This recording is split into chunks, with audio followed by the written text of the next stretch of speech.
ಇಲ್ಲಿವರೆಗೂ ಎತ್ಬೋದಾ? ಇನ್ನೊಂದು ಸ್ವಲ್ಪ ಇಷ್ಟ ಸರ್. ಎತ್ಬೋದು. ಇದು ಹಿಂಗೆ ಸ್ಟ್ರೇಟ್ ಮಾಡಿ ಎತ್ತಿ, ಇದನ್ನು ಇದು ಹಿಂಗೆ ಹಿಂಗೆ ಹಿಂಗೆ ಎತ್ತಿ, ಇಷ್ಟೇ ಹಿಡಿಯುತ್ತೆ ಅಷ್ಟೆ. ಹೌದಾ? ಇಷ್ಟೇ ಹಿಡಿಯುತ್ತೆ. ಇಲ್ಲಿ ಮುಂದ್ಗಡೆನೂ ಅಷ್ಟೇ ಇಷ್ಟೇ ಹಿಡಿಯುತ್ತೆ.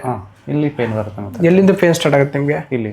ಅಲ್ಲಿಂದ ಇದಷ್ಟು ನೋವು. ಅಲ್ಲಿಂದ ಅಲ್ಲಿವರೆಗೂ, ಅಲ್ಲಿ ಕುತ್ತಿಗೆಯಿಂದನೂ ಬರುತ್ತೆ ನೇರವಾಗಿ. ಇಲ್ಲಿಂದ ಇಲ್ಲಿವರೆಗೂ, ಇಲ್ಲಿಂದ ಇಲ್ಲಿವರೆಗೂ, ಮುಂದೆ ಅಷ್ಟೇ ಇಲ್ಲಿವರೆಗೂ ಮಾತ್ರ ಬರುತ್ತೆ. ಓಕೆ. ಈಗ ಕೈ ಹಿಂಗೆ ಹಿಡ್ಕೊಂಡಾಗ ಹಿಂಗೆ ಹೋದಂಗೆ ಅನ್ಸುತ್ತಾ? ಮೇಲೆ ಆ ಥರ ಸ್ವಲ್ಪ ತೂಕ ಲೂಸ್ ಬಿಡ್ಬೇಕಪ್ಪ ಅನ್ಸುತ್ತಾ? ವೆಯ್ಟ್ ಎತ್ತಕ್ಕಾಗಲ್ಲ. ವೇಟ್ ಎತ್ತಕ್ಕಾಗಲ್ಲ. ವೇಟ್ ಎತ್ತಿದ್ರೆ ನೋವು ಬರುತ್ತೆ, ಜಗ್ತತ್ ಕೈ.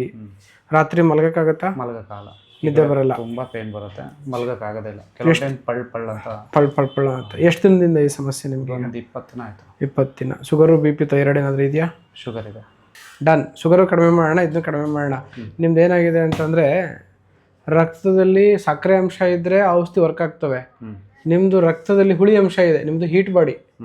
ನಾನು ನೋಡಿದ್ನಲ್ಲ ನಾಡಿನ, ಹೀಟ್ ಬಾಡಿ, ಸಿಟ್ಟು ಬರುತ್ತೆ, ಒಂಥರ ಅಗ್ರೆಸಿವ್ ನೀವು ಭಾಳ. So because of those qualities ಪಿತ್ತ ವೃದ್ಧಿಯಾಗಿ, ಪಿತ್ತದಿಂದ ಹುಳಿ ಉತ್ಪತ್ತಿಯಾಗಿ ರಕ್ತಕ್ಕೆ ಸೇರಿ ರಕ್ತ ಹುಳಿಯಾಗಿ ಶುಗರ್ ಆಗಿರೋದು. ರಕ್ತ ಸಿಹಿಯಾಗಿ ಶುಗರ್ ಆಗೋದು ಬೇರೆ, ರಕ್ತ ಹುಳಿಯಾಗಿ ಶುಗರ್ ಆಗೋದು ಬೇರೆ. ಇದು ಪಿತ್ತಜ ಮಧುಮೇಹ ಅಂತ ಕರಿತೀವಿ. ಪಿತ್ತದಿಂದ ಬಂದಿರತಕ್ಕಂಥ ಶುಗರು. ಆ ಪಿತ್ತಕ್ಕೆ ಔಷಧಿ ಆಗಿರಲ್ಲ, ಅಲ್ಲಿ ಕಫಕ್ಕೆ ಔಷಧಿ ಆಗಿರುತ್ತೆ. ಈಗ ಸರಿ ಮಾಡೋಣ ಅದನ್ನ. ಬನ್ನಿ. ಈಗ ನಿಮಗೆ ಕೈ ಎತ್ತಕ್ಕೆ ಆಗೋದ್ರಲ್ಲಿ ಮುಂಚೆಗೂ ಈಗೂ ವ್ಯತ್ಯಾಸ ನೋಡಿದರೆ ಏನು ಅನ್ನಿಸ್ತದೆ? ಪರವಾಗಿಲ್ಲ, ಚೆನ್ನಾಗಿ ಅನಿಸ್ತದೆ. ಒಂದು ಇಷ್ಟು ಎತ್ತಲಿಕ್ಕೆ ಆಗ್ತಿರಲಿಲ್ಲ, ಈಗ ಎತ್ಬೋದು.